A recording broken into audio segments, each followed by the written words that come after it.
అందరికీ నమస్కారం. శ్రీ అపరాజిత వంటిల్లు స్వాగతం. నేను మీ భవాని. ఈరోజు వీడియో చేపల కూర వండుతున్న.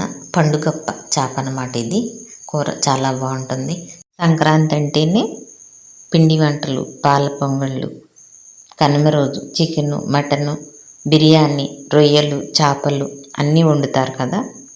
మన ఛానల్లో బిర్యానీ వీడియో ఉంది, చూడండి. ఈసారి ఇలా చేపల కూర వండి చూడండి. ఇప్పుడు స్టవ్ వెలిగించి ఒక గిన్నె పెట్టి 1/2 లీటర్ నీళ్ళు పోయండి. పోసి 100 గ్రాముల చింతపండు నానబెడుతున్నాను నేను. ఇది పక్కన పెట్టుకుందాము. చేపలు ఇవి 2 కేజీల పైన ఉన్నాయి అన్నమాట. అందుకని నేను 100 గ్రాములు చింతపండు నానబెట్టాను. మీరు కేజీ అనుకోండి, 50 గ్రాములు నానబెట్టుకోండి. చేపలని ముందే ఉప్పు, నిమ్మరసం వేసి కడిగాను. మజ్జిగ పోసి కూడా కడుక్కోవచ్చు, నిమ్మకాయ లేకపోతే. ఉప్పు, మజ్జిగ పోసి కడగండి. కడిగి ఇప్పుడు ఇలా అల్లం చిన్నులపాయ పేస్టు 2 స్పూన్లు వేసాను. 2 స్పూన్లు కారం వేసాను. 2 స్పూన్లకి ఉప్పు వేసాను. 4 స్పూన్లు ఆయిల్ వేసి కలుపుతున్నా. ఉప్పు, కారం ఒకటేసారి వేయద్దు. అప్పుడు కూర ఉడికేటప్పుడు అప్పుడు కొంచెం వేస్తే కూర రుచిగా ఉండుద్ది. కూర ఉడికేటప్పుడు ఉప్పు, కారం మళ్ళీ 2 సార్లు వేసాను. అలా వేసి అలా వండుకుంటే కూర బాగుంటుంది. ఇప్పుడు ఇవన్నీ వేసి కలిపి ఆ ముక్కలకు పట్టేయండి. పట్టించి 1 గంట సేపు నానబెట్టండి. ముక్కలకు పట్టి చక్కగా బాగుంటుంది. ఇలా చేయండి.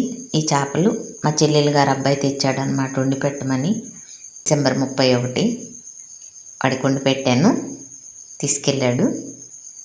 ఇప్పుడు రండి, స్టవ్ వెలిగించి బాండీ పెట్టి మసాలా దినుసులు ఎంచుదాము.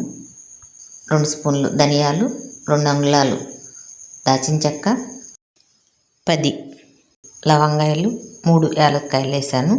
1 స్పూను జీలకర్ర పొడి వేసుకోవాలి. వేసుకుని ఇవన్నీ చక్కగా దోరగా వేయించుకోండి. స్టవ్నేమో సిమ్లో పెట్టుకుని వేయించితే మంచి వాసన వస్తుంది. మసాలా చాలా బాగుంటుంది అన్నమాట. 1 స్పూన్కి గసగసాలు కూడా వేయండి. వేసి తీసేసేయండి. ఎక్కువసేపు వేగవసరంలా, గసగసాలు మాడిపోతాయి మళ్ళీ. ఇప్పుడు అవి వేగినాయి, వాటిని తీసి ఒక ప్లేట్లో పెట్టుకోండి. బాండీలోనే ఉంటే మాడిపోతాయి అన్నమాట. అందుకని అవి తీసేసాను. తీసి ఇప్పుడు మళ్ళీ స్టవ్ వెలిగించుకుని బాండీ పెట్టుకుని 2-3 స్పూన్లకి ఆయిల్ వేయండి. వేసి ఉల్లిపాయ ముక్కలు ఇవి వేయించుకోవాలి. కొంచెం ఎక్కువ వేయించుకోవసరం లేదు. ఇవి 4 ఉల్లిపాయలు కోసాను, చిన్నవి ముక్కలు. అట్ట పెద్ద పెద్ద కోసుకోండి, సరిపోతుంది. 2 అంగుళాలు అల్లపు ముక్క అలా చిన్న ముక్కలు కట్ చేశాను. ఒక 8 కానీ 10 కానీ వెల్లుల్లి రెబ్బలు వేయండి. వేసి ఒక్కసారి కలిపి వేయించుకుని వాటిని కూడా పక్కన పెట్టేయండి. బాండీ దించి ఆరినాక మిక్సీ పట్టుకుందాము. ఇప్పుడు అవి దించి పక్కన పెట్టా కదా, ఉల్లిపాయలు ఆరిపోయినాయి. ఇందాక మసాలా దినుసులు వేయించి అక్కడ పెట్టాం కదా, అవి కూడా ఆరినాయి. వాటిని మిక్సీ పడుతున్నాను. చక్కగా అలా పట్టుకోండి. మరీ మెత్తగా ఏమీ అవసరంలా, అలా కొంచెం బరగ్గా ఉంటే సరిపోతుంది. అలా పట్టి దాన్ని కూడా పక్కన పెట్టి వేరే జారు తీసుకుని ఉల్లిపాయ, అల్లము, చిన్నుల్లిపాయలు ఉన్నాయి కదా, అది కూడా మిక్సీ పట్టుకుని పక్కన పెట్టుకుందాము. ఇది కూడా మెత్తగా ఏం పట్టవసరం లేదు, కొంచెం పొలుగ్గా ఉంటే అలా పట్టుకుంటే సరిపోతుంది. దీన్ని కూడా పక్కన పెట్టేసి ఇప్పుడు స్టవ్ వెలిగించి గిన్నె పెట్టుకుందాము. గిన్నెని మందపాటి గిన్నె తీసుకోండి. పలసటి గిన్నె తీసుకుంటే కూర తొందరగా మాడిపోతుంది. చేపల కూర తొందరగా అడుగుంటుంది. అందుకని మందపు గిన్నె తీసుకోండి. తీసుకుని మనకి పెద్ద గరిటె ఉంటుంది కదా, పులుసు కూరలు తీసుకునేది, అలాంటి గరిటెతో 2 గరిటెల పైన వేయండి నూనె. చేపల కూరకి ఎక్కువ పడుతుంది. ఇప్పుడు ఆ నూనె వేసి కాగినాక జీలకర్ర వేయండి కొంచెం. వేసి ఉల్లిపాయ ముక్కలు వేసి చక్కగా వేయించుకోండి. చూడండి ఎలా వేగిందో. అలా వేయించినాక ఇప్పుడు కొత్తిమీర వేసి కొంచెం కలిపాను. మళ్ళీ కొంచెం పసుపు వేయండి. వేసి మళ్ళీ కలపండి. ఉల్లిపాయని ఇంకొంచెం వేగనివ్వండి. అలా వేగితే చాలా బాగుంటుంది కూర. ఇప్పుడు ఉల్లిపాయ చక్కగా వేగింది. ఇప్పుడు దీంట్లో ఇందాక ఉల్లిపాయ పేస్ట్ ఉంది కదా, అది వేద్దాము. అది వేసి చక్కగా వేగనివ్వాలి. ఇప్పుడు అది వేసేస్తున్నాను, ఉల్లిపాయ పేస్టు వేసి దీంట్లో కొంచెం మళ్ళీ ఉప్పు, కారం వేయాలి. ఇది కొంచెం వేగినాక అప్పుడు వేద్దాము.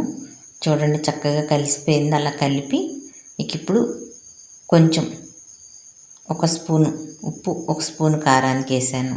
మళ్ళీ ఇంకొకసారి వేసుకుందాము. ఇలా వండుకుంటే కూర చాలా బాగుంటుందన్నమాట. ఇలా ఒకసారి వండి చూడండి.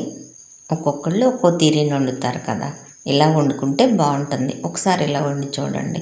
చూడండి చక్కగా అంతా నీరంతా ఎగిరిపోయింది, సమురు బయటకు వస్తుంది కదా. ఇప్పుడు చేపలు ముక్కలు వేసుకోవాలి. చూడండి చక్కగా నాని ఉండేవి, అలా నానపెట్టుకోండి. గంట కుదరకపోతే కనీసం ఒక అరగంటన్నా అలా ఉప్పు కారం పట్టించి అల్లం పేస్ట్ అట్టి పెడితే ముక్కలు చాలా బాగుంటాయి, చాలా రుచిగా ఉంటుంది కూర.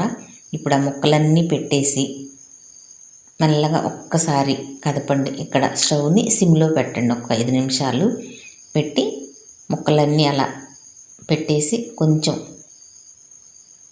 వేడవనివ్వండి.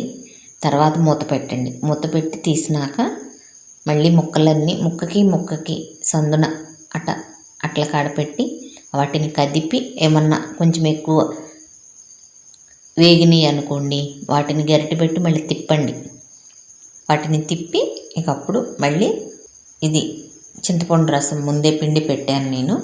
చింతపండు రసం పోసి ఉన్న మసాలాలు పోసేసి వాటిని గరిటె పెట్టి తిప్పకుండా ఒక్కసారి గిన్నెని అటు ఇటు కదపండి. కదిపితే ఆ మసాలా అంతా కలిసిపోయి చక్కగా బాగుంటుంది. మొత్తం మీద ఒక 1/2 లీటర్ పైన పోసాను నీళ్లు. ముందు 1/4 లీటర్ పోసానని చెప్పాను, మళ్ళీ ఇందాక 1/4 లీటర్ పోసాను, ఇప్పుడు కొంచెం పోసాను అనమాట. ఇప్పుడు ఉప్పు చూసుకోండి, ఉప్పు కారం చూసుకుని వేసేసుకోండి. ఇక్కడ నేను ఇప్పుడు వేసాను అనమాట. ఇంకా మీకు ఏమన్నా తక్కువ అనిపిస్తే చివరికి వేసుకోవచ్చు. ఇప్పుడైతే నేను వేసేసాను. వేసి చక్కగా గరిటెతో ఆ ముక్కలను అటు ఇటు జరిపి మూత పెట్టేయండి. మూత పెట్టేసి బాగా ఉడుకు రానివ్వండి. ఉడికొచ్చినాక మళ్ళీ ఇంకొకసారి తీసట పచ్చిమిరపకాయ ముక్కలు నేను ముందే వేయలేదు, ఇప్పుడు వేస్తున్నా. ముందే వేస్తే ఏమవుతుందంటే ఉడికిపోతాయి బాగా. ఇలా అయితే కొంచెం బాగుంటాయి, అందుకని ఇలా పెట్టాను అనమాట.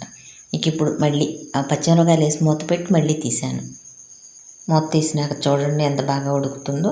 మెల్లగా ఒకసారి కదపండి. మళ్ళీ గిన్నెని స్పీడ్గా తిప్పకండి, తిప్పితే మళ్ళీ ముక్కలు ఇడిలిపోతాయి. అందుకని మెల్లగా తిప్పుతూ ఉండండి, మధ్యలో అడుగంటకుండా. స్టవ్ని బాగా ఉడికొచ్చేదాకా హైలో పెట్టండి. ఉడికొచ్చినాక సెగ తగ్గించేసి సిమ్కి మీడియంకి మధ్యలో పెట్టుకుంటూ వండుకోండి. కూర అడుగంటకుండా ఉంటుంది. చూడండి ఇంకా నీరుంది కదా, ఎక్కువ పులుసు ఉంది, అది ఇంకా ఎగరాలి. కొంచెం సేపు మూత పెట్టకండి. మూత పెడితే మళ్ళీ నీరు పడతా ఉంటుంది, కూర రుచి ఉండదు. ఇలా ఉడికితే రుచి ఉంటుంది, అందుకని మూత పెట్టద్దు. ఇప్పుడు కొత్తిమీర వేస్తున్నాను ఇక్కడ. చూడండి ఎంత బాగా ఉడికిందో కదా కూర చాలా బాగుంటుంది. పండుగప్ప కూర నేను ఎగురేయటం లేదు, ఇక్కడ పులుసు వేసాను నేను. చాలా బాగుంది కూర. అయిపోయిందనమాట. స్టవ్ కట్టేస్తున్నా.